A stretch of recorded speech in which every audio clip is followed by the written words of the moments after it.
बिस्मिल्लाहिर्रहमानिर्रहीम। अस्सलाम वालेकुम। आज मैं मौजूद हूँ सोशल वेलफेयर डिपार्टमेंट के deputy director mister Khudabakhsh Barauni के साथ, जो कि चाइल्ड प्रोटेक्शन ऑफिसर के भी फ़राइज़ सर अंजाम दे रहे हैं। आज हम जानेंगे इनकी कहानी। अस्सलाम वालेकुम सर। वालेकुम सलाम। कमर, कैसे हैं सर आप? ठीक ठाक।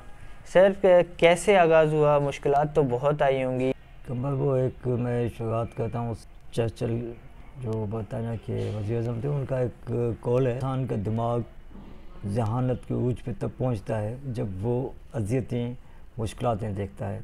दुनिया की कोई भी ऐसी अज़ियत, ऐसी मुश्किलात न थी जो मैंने ना देखी हो। बच्चा था तो बकरियाँ चराता था, जो मेरी सच्ची हकीकत कहानी है। उसके बाद स्कूल गया तो स्कूल में वो पैसे वगैरह नहीं होते थे, तो ये जो चीज़ें बेचना, छोले बेचना, कुल्फ़ियाँ बेचना, केले बेचना, मैं इनको नहीं समझता था कुछ भी कि ये गलत है, क्योंकि मुझे पता था कि मेरे बाप पियोन है, उसके 11 बच्चे हैं और उसमें वो ताकत नहीं थी कि वो अफोर्ड कर सके। लेकिन एक बात थी कि खुदा जाने क्या मसला था कि मुझे किताबों से बचपन से, जैसे स्कूल में दाखिल हुआ, अलफ़बे से शुरुआत की, तो मुझे तालीम या इल्म से दूनी कोई ऐसी ताकत थी जिसने मुझे इतना लगाव पैदा किया कि एक जुनून बन गया किताबें। आज जो कुछ मैं हूँ उन किताबों की मोहब्बत की वजह से हूँ। मुश्किलात तो बहुत आई होंगी, कैसी मुश्किलात आपके पेश आई हैं इस सफ़र में?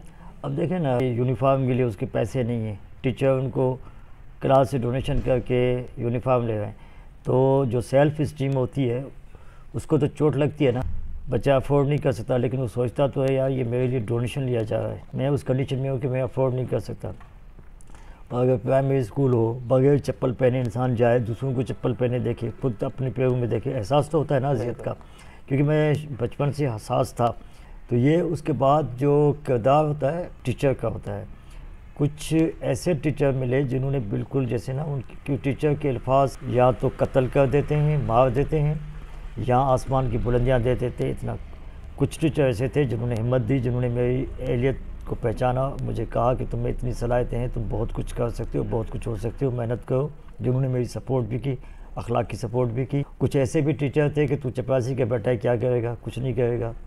इवन यहाँ जो ट्रेनिंग होती है, जब बच्चे पोजीशन लेते हैं हाई स्कूल में, तो उनके पेरेंट्स को बुलाने की मीटिंग हुई थी, तो मैंने डर डर के टीचर को कहा कि मैंने भी पोजीशन ली है, मेरे बाप आएंगे। कहा तू तो पट्टे वाले जो पुट्टे, तू चपरासी का बैठा है, तेरा बाप कैसे ऐसे बैठेगा मुतबर लोगों में, मतलब बहुत।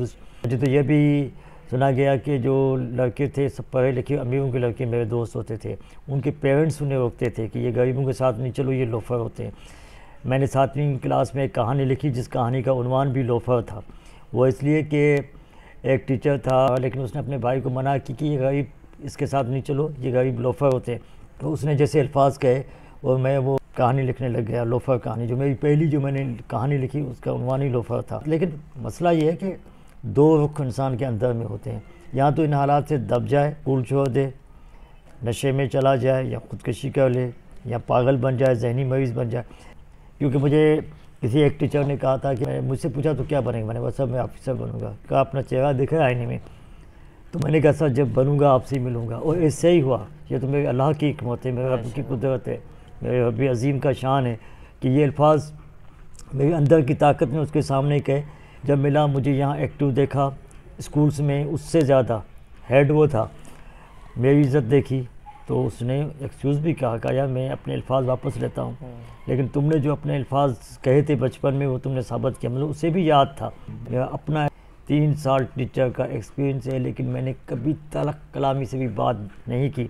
अच्छा सर, अगर अब हम आपसे जानें कि कमीशन का सफ़र कैसे तय हुआ, टेस्ट कैसे क्लियर हुआ? क्योंकि हमारी जो आजकल की जनरेशन है, ख़ास तौर पे हमारा डिस्ट्रिक्ट जो है, लोग कतराते हैं कमीशन के टेस्ट देने से, तो इस हवाले से आप क्या कहेंगे? कब मैंने आपको कहा कि मुझे किताबों से शुरू से जुनून था, एक मोहब्बत हो जैसे इश्क हो। तो मेरी स्टडीज़ जो होती थी, लिटरेचर की स्टडी होती थी, इंग्लिश की होती थी। मैंने अप्लाई किया, तो मैंने जितने भी इंटरव्यू दिए हैं किसी इंटरव्यू में फ़ेल नहीं हुआ माशाल्लाह। तो वहाँ भी गया, वो रिटन टेस्ट नहीं थी, सिर्फ इंटरव्यू था। मुझे पता था कि मुझे नर्वस नहीं होना, अंदर जाना है, इंसान है, जितने भी सवाल पूछेंगे उनके जवाब दूंगा मैं। और मैं गया तो एतमाद के साथ बैठा, जितने भी सवाल उन्हें पूछे मैंने कोई एक सवाल भी मिस नहीं किया। क्योंकि मेरी स्टडीज़ भी थी और उसमें मेरे लिए प्लस पॉइंट ये थी, अब्दुल गफूर अलस्ती साहब दुनिया में भी नहीं है जिन्होंने मुझे पहली जॉब दी एनजीओ में। तो सोशलॉजी के कॉन्टेक्स्ट में वो जो अलस्ती वाली एनजीओ की जॉब थी उसने बहुत सी प्रैक्टिकल चीज़ें मुझे सिखा दी थी। बहुत से ऐसे क्वेश्चन थे जो बिल्कुल प्रैक्टिकल थे, जबकि प्रैक्टिकली मैं उनसे गुजरा था तो उनके जवाब देना मेरे लिए कुछ मसला नहीं था। अल्लाह का शुक्र है उस टाइम ठट्टा और बदीन दोनों डिस्ट्रिक्ट से मैं अकेला कैंडिडेट पास हुआ था, बाकी डिस्ट्रिक्ट के हुए थे और बिल्कुल ही मेरिट पे हुआ था, क्योंकि मेरी ना कोई सिफारिश थी नहीं अभी भी कोई सिफारिश है। यूथ को क्या कहेंगे जो कमीशन के लिए कतरा रही है, कमीशन नहीं दे पाते, डरते हैं कि क्या पता हम फेल ना हो जाएं? देखें ना, एक चीज़ जो मैक्सिम गोर्की के नावल माँ से मैं कोट करूँगा, वो अपनी माँ को कहता है कि माँ, ये जो खौफ है इस खौफ ने हमें तबाह कर दिया, अगर ये खौफ ना होता तो हम कभी तबाह नहीं होते। One man can do and other can do, एक इंसान जो कुछ कर सकता है, कुदरत ने दूसरे इंसान को वो सलाहियतें दी हैं वो भी कर सकता है। असल मसला है कॉन्फिडेंस का। कॉन्फिडेंस ये कि मैं कर सकता हूँ। जब ये कोई डीसी बनाए, कोई एसपी बनाए, कोई कमिश्नर या कुछ भी, वो भी इंसान है, कोई माँ के पेट से नहीं है, सब कुछ सीख के आए। यहाँ माशरे में उन्होंने स्टडी की है। तो आप देखें ना, ज़्यादा अजीम लोग उनके ऑटोबायोग्राफी पे चाहें वो सारे ज़िलतों, ग़ुरबतों, मुसीबतों, अज़ियतों की पैदावार है। और ये तालीमी वाहिद वो रास्ता है जो हर मुश्किलात से वो निकल सकता है एजुकेशन के ज़रिए। हमारे पास काउंसलिंग नहीं है, एक काउंसलिंग सेंटर होना चाहिए। Being a district child protection officer, तो मेरी एक ज़िम्मेदारी बनती है कि जो हमारे बच्चे हैं वो साइकोलॉजिकली बहुत सी कॉम्प्लिकेशंस में हैं, तो उनको काउंसलिंग दी जाए, उनके अंदर की जो एप्टीट्यूड है या उनकी जो सलाहियतें हैं वो उन पर उजागर की जाए, उन्हें रियलाइज़ करवाया जाए कि वो बहुत कुछ कर सकते हैं।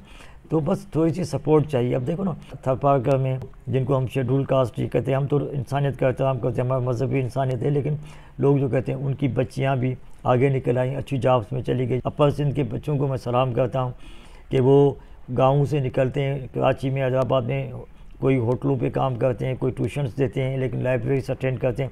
लेकिन यहाँ ठट्टा और सुजान में ये रुझान नहीं है, ना टीचर्स उन्हें देते हैं, ना मुआशरा देता है, ना पेरेंट्स देते हैं, बच्चों का कोई कसूर नहीं है। अच्छा, लास्ट में आप यूथ को क्या ऐसा मैसेज देंगे जिससे वो मोटिवेट हो सकें? यूथ को ये दूंगा कि हेमिंगवे की एक पोइट्री है, man is not made for defeat, man can be destroyed but can not be defeated. तो हमारा यूथ 5 साल एक नौकरी के लिए ज़ाया करता है। अगर 5 साल वो थोड़ी से पैसों से अपनी ज़िंदगी की शुरुआत करे तो अपने ख़ानदान की ज़िंदगी तब्दील कर सकता है। बहुत बहुत शुक्रिया, आपने हमें टाइम दिया। इसी के साथ अपने होस्ट मिर्ज़ा कंबर हसन को दे इजाज़त। जिसने मेरा चैनल सब्सक्राइब नहीं किया वो चैनल सब्सक्राइब कर दे। अपना बहुत सारा ख्याल रखें। अल्लाह हाफ़िज़।